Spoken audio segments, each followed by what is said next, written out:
What's going on, everyone? Marksman here. In today's video, I'm going to be going over what we learned from UFC 304. So yeah, if you guys like these type of videos, make sure to like and subscribe, because I'm going to be dropping 2 videos every day from now on. So yeah, I'm going to be dropping one later today, so make sure you guys check that out. And let's get into it. First, I got Belal Muhammad can become a top 3 welterweight of all time. I think this is because of his resume. I don't think he's going to be able to get more than like 2 defenses because he's already 36, and I think by the time he's 37 or 38, I think he's going to lose. I don't even know who it would be to, but probably one of the prospects coming up. I think maybe he could beat Shavkat, but I think Shavkat wins. But if Belal beats Shavkat and Usman, dude, he's definitely top 3 welterweight of all time. Like, he's got to be above Woodley, I think. Woodley didn't beat that good of competition compared to Belal. I mean, look at his resume. I have it on the screen. Leon, Burns, Brady, Prime, Vicente Luque, Wonderboy, and Damian Maia. Damian Maia was kind of washed then, but still a pretty good win. And if you add Shavkat and Usman onto that list, he's easily top 3. Or top 4 at least. I think I put him above Leon with like 1 or 2 defenses. Because Leon only had 2 defenses, and he didn't really have the best wins either. Like, his wins were over like Cowboy Cerrone and Nate Diaz. It's not that good. I think Leon Edwards would have easily lost to Islam. I mean, he looks like shit. Without his coach being like, "Come on, Leon, come on, man." He has nothing, man. If you back this guy up to the cage and pressure him and get him to the point where he can't throw kicks in a comfortable range, he loses. Islam's wrestling would destroy Leon, and I don't think Islam would beat him with volume like Belal did.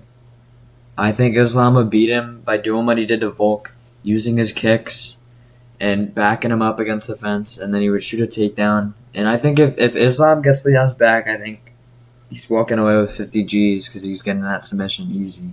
I mean, Bilal's not really the submission guy, and Islam's great with his jiu-jitsu. So yeah, I think Islam would have easily subbed him.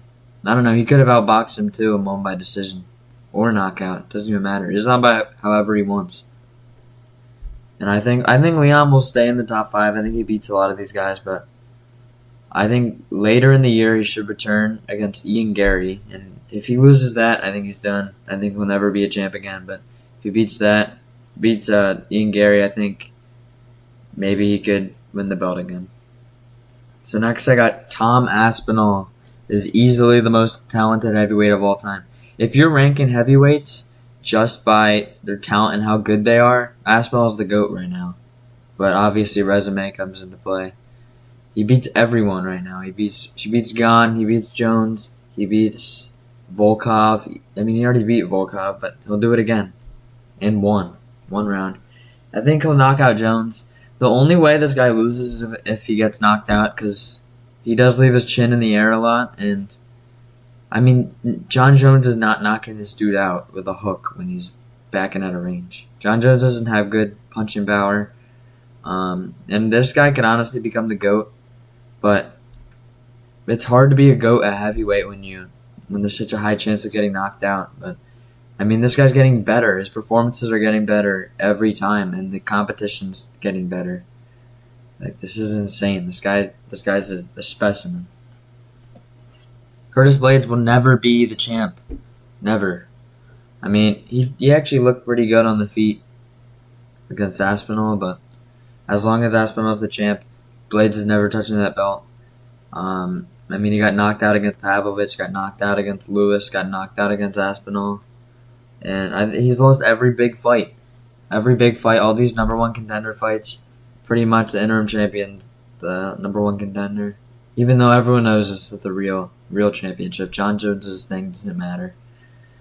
He's lost every big fight. I think he'll stay in the top 5. He can beat up on these blobs like Marcin Tybura, Sergey Spivak, all them. But I think against the top heavyweights like Cyril Gane, like Alexander Volkov, like Sergey Pavlovich, he'll always lose to them.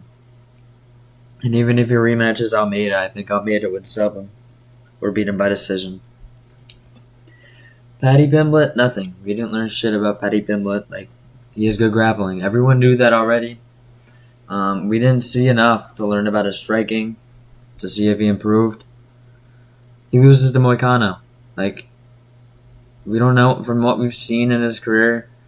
He loses to Moicano. Okay, he has good grappling. We already knew that. Bobby Green's just an idiot, man. Like, nothing else to say about that. He'll never be ranked. Never, never, never be ranked again. Like, what the fuck are you doing? Shooting a takedown on not Jalen Turner. Paddy Pimblett. Paddy Pimblett has better grappling than you, and you're better on the feet, and you're shooting a takedown. Like, what are you doing, dude? You're an idiot. The only matchups he should have for the rest of his career are like entertaining striker matchups. I don't even know who he would be put up against. Maybe a Jared Gordon rematch. I don't even know. But he shouldn't get another shot at the top 15. It's over for him. He's old. He's like 37, 38. This was his chance, and he fucked up.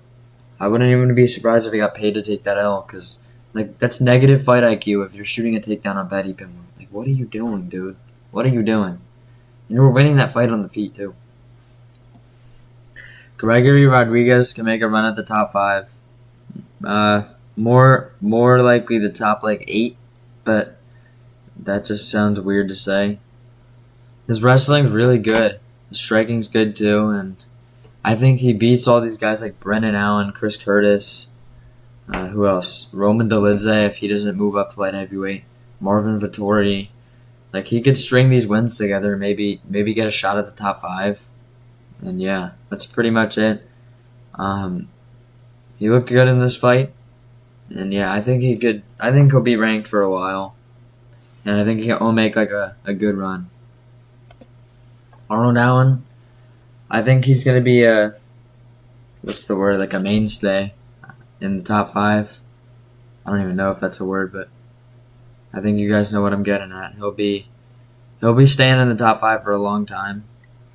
I mean, he looked really good. This is exactly what I predicted in my 304 predictions video.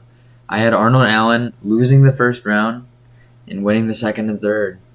Giga Chikadze gassed out. I mean, this guy was running the whole fight. Like, holy shit.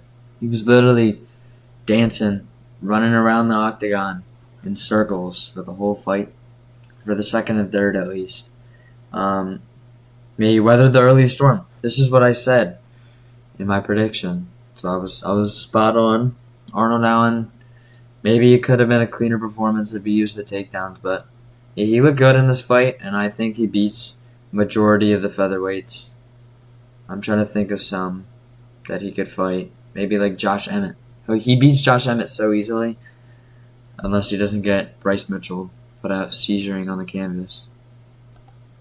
And about Giga Chikadze, I don't think he'll ever be inside the top 10 again. I mean, his gas tank sucks, and he doesn't have good wrestling. If this guy doesn't knock out people in the first round, it's pretty much over if you have any wrestling. Yeah, that's kind of it. He's a good fighter, great striker, but he doesn't have that gas tank, man. You need that, especially when you're a guy who doesn't have like Alex Pereira power. You got to be able to. You can't gas out after one round. Like, come on, man. Now Cap will never be in the top 5 ever.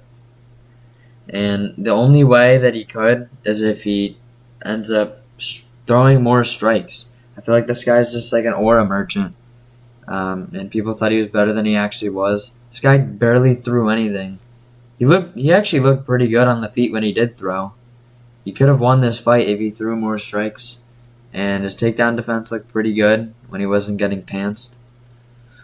Like, if he wants to beat the top guys like Moreno, like Kaikara France, like who else could he fight? Like, I don't even know. Maybe Alex Perez or something. He's kind of like a gatekeeper. He needs to just throw more strikes. You gotta throw more. Like, you look good on the feet. Maybe breaking his toe had something to do with that, but he just needs to throw more strikes. And Muhammad Makayev, man, you should be thanking God that you got cut because you're about to be a millionaire in the PFL. Dana White said that they weren't gonna re-sign him. Man, this is all on Makayev here. He's a great fighter. You know what? I take back what I said in my predictions video. He's good. He looked good on the feet. Great kicks. Good wrestling. I mean, his pantsing game is amazing. I love how he just cheats against Cap, but yeah, I don't know what he's doing, man. Like why are you acting like this, man? You're kind of asking to get cut, sucker punching Manel Cap before the fight, or what was it, the day before, and then almost getting into a fight before Bruce Buffer announced to you guys. Like, what are you doing, dude? He beats everyone in the PFL. That's at his size and his division. I don't know what the divisions are in the PFL. I don't know if there's flyweight. If it's bantamweight, if it's 135 is the lowest, then congratulations, man. You're a millionaire with that flyweight skill. So, yeah. And that was it. That's it. That's it for what we learned. Yeah, I hope you guys enjoyed this video, and like and subscribe because I'm gonna drop another video today, and I'm gonna keep dropping a bunch of bangers. So yeah, make sure to like and subscribe. This is Marksman, and I'm out.